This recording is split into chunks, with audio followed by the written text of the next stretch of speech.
I love my watercolors, and when I'm travel sketching, that's usually what I'll use. But every once in a while, I like to be simple, and nothing could be simpler than watercolor pencils. Now, watercolor pencils are a little more limiting than watercolors, but they do have their advantages, and you can get some really beautiful effects. So in this video, I'm going to talk about watercolor pencils and why you might want to use them. And I'm also going to do a little demo of some of the things that we encounter a lot when we're travel sketching: a building, a sunset on the ocean, and a tree. If you're new to my channel, welcome. My name is Brett Renee. I'm an artist. And on this channel, I talk a lot about travel sketching and also all things related to the art creation process. So I hope you'll consider subscribing. And let's get started. So let's talk about what's great about watercolor pencils. So one of the things that I love about them is there is a lot less mess. I can't tell you how many times I've been out travel sketching and all of a sudden I realize I have to go and I look and there's all this paint in the wells of my palette and I'm madly trying to sop it up with a rag so that I don't spill paint in my purse when I put the palette away, which has happened, but none of that happens with the watercolor pencils. You just put them away. There's not a lot of water use with the watercolor pencils, so it's just much simpler that way. And also, when I am traveling with watercolor pencils, I can use a much lighter travel kit. So this is a picture of my kit when I'm using watercolors, and I did a couple videos about this kit, which I'll link to in the description in case you want to check it out. But you can see there's two palettes there. I don't walk around with both those palettes. It's one or the other, but I do bring a lot of paint with me when I'm on a trip. I also carry a spray bottle, more paint brushes, and also more ink when I'm just using traditional watercolors. And this is a picture of my kit when I'm just using watercolor pencils. So you can see it's a lot more pared down. Another thing that is great about watercolor pencils is that you could eliminate the water altogether. Like you could just lay the color down with the pencils and then you could use water to activate it later when you're somewhere like back at the hotel. Now, one thing I do find more complicated with watercolor pencils sometimes is that they can move around. You know, you pick them up, you put them down, they end up on the floor, and sometimes I spend more time gathering them up than I do drawing with them. Like when you have your palette, your palette, you put it down, the paints are there, you know where they are, it's pretty simple. But the pencils can get away from you. So one of the things I have done to solve this problem is this is my bag, my travel bag. So I'll put them in the side somewhere. So usually this pocket works really well. This is usually where I put my paints. So I'll put these so that they're sticking up and I can see the colors. And then, while I'm traveling, I can just grab one and use it, put it back, grab another one. In theory, that's what we're supposed to do. Not put it on the table, not drop it. So that does help a little bit and keep it a little more organized. One of the things that's really different when using watercolor pencils has to do with mixing colors. So when you're using watercolor paints, obviously you have your wells, you can mix your paint there, you can even test it on a piece of paper, and then you can add it to your sketch. But it doesn't quite work that way with watercolor pencils. I guess you could mix them on a separate piece of paper and get some pigment that you could add to a sketch, but it won't be very strong pigment. So the way the process works best, I find, maybe there's other ways to do it, but this is what has worked for me, is to lay down all of the colors that you're going to want in your sketch, and just as much as you can. And when you're trying to mix two colors to get a different tone, that's where it gets tricky, because it's really easy to get it where it's like, say you were mixing red and brown, it would be really easy to put too much red or too much brown and then just get brown or just get red when you were really trying to get more like a brick color. So what you can do is it always is a little bit of a guess, but you're going to just put as much color as you can down and as many different subtle colors and accents and shading. Then activate it with the water, and then you can go back into it again with the pencils to adjust some of the tones and some of the subtleties, even while it's still wet, and you can really get some nice results. Now, it's a lot easier for me to show you this than tell you, so I'm going to switch my camera onto my paper, and I'm just going to do a few little sketches just to show you how you can use these. I'm starting with a tree. And I'm not going to draw this first in either ink or pencil. I'm just going to do this freehand, because I want the emphasis to be on the pencils and how you can use them. Also, I'm using hot press paper for this. I find the hot press works a little better with pencils because it's flat, and then you don't get skips in your lines. I'm drawing in the trunk and the branches first using a brown. And I'm not going to draw the whole trunk, and this is because I'm going to let there be a light source coming in from the side. So one side of the trunk will be dark and the other will gradually get lighter until it's just primarily suggested.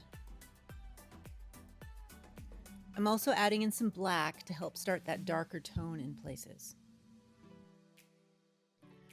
Now I'm adding in the leaves, and just like with traditional watercolor, I'm adding the lights first and then working my way up to the darks. And the reason I do this is because watercolor pencils actually don't spread that much like regular watercolors do, so it's easier to preserve the lighter spaces during the drawing process. So I want to map out what those spaces are before I add darker color. I'm making the center of the tree darker and letting the lighter colors be out on the branches to their tip, because this is how trees change color, because the middle just doesn't get as much light. And so I'm going to make my tree in the middle of this process.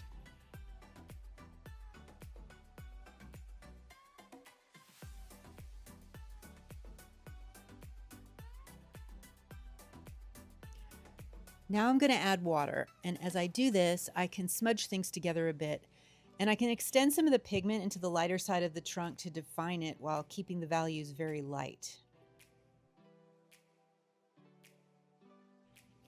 And now I just need to fill in the rest of the leaves and let all the paint mush together a little bit. I'm going to go back in with some water and just try and pull just a little more pigment into the light side of that trunk. And then I'm going to take my black and darken the non-sunny side and give it some more contrast. And it's done. And so I'm just going to add a little person here walking through the woods and a few trees in the distance. And then I'm going to add a little bit of a path that she's walking down. And we are finished with this. For this next sketch, I'm drawing a sunset over the water. Hopefully everyone watching this has experienced that at some point on a vacation. So to start this, the only thing I drew with my pencil was the horizon line and a very light outline of the sun where I want the middle to stay white. So I'm adding in lighter colors first, yellow with a touch of orange, and then turquoise blue in the sky with a touch of gray. And I'm adding the same blue into the water. And when I add the blue, I'm going to preserve the reflection space from the sun, but I'll pull a little pencil into it, but I may not paint that. Then I'm going to add a medium tone blue, but just in a couple of places. If you look at the ocean, it's not all one even thing. There's a lot of color shifts. So then I'm also going to add a dark blue in random lines, especially at the horizon where things get darker at sunset. Now it's time to add water. And after I do, I'm going to add a little more of the dark tones in the sky and in the water. But even so, I'm okay keeping things fairly light. Just want to make sure there's just enough contrast.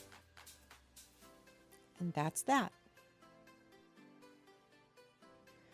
For the last sketch, I'm going to sketch a brick building, and I'm going to start with ink on this one just to show how pencil and ink can work together. So I'm drawing in some windows, and then I'm going to add some of the embellishments inside the windows, little window panes.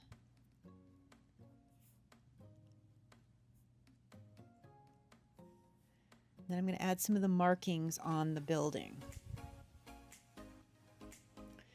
Now this building is brick, but instead of drawing each individual brick on the facade, I'm going to suggest the brick by just making some brick marks in random places. I'm going to first fill in the windows with some blues and black, and I'm thinking here about reflection and shading and building accents. Now where the brick is, I'm going to add a bunch of different colors. So I'm adding red, brown, orange, and black, and not all in the same place. So there'll be lots of color shifts. Now I'm not going too dark with this first layer, mainly because I don't want the red to overpower it. So I'm going to be conservative and just adjust things after the first wash. Now it's time to paint. I'm starting with the windows, getting all the outlines done, all the dark colors within there.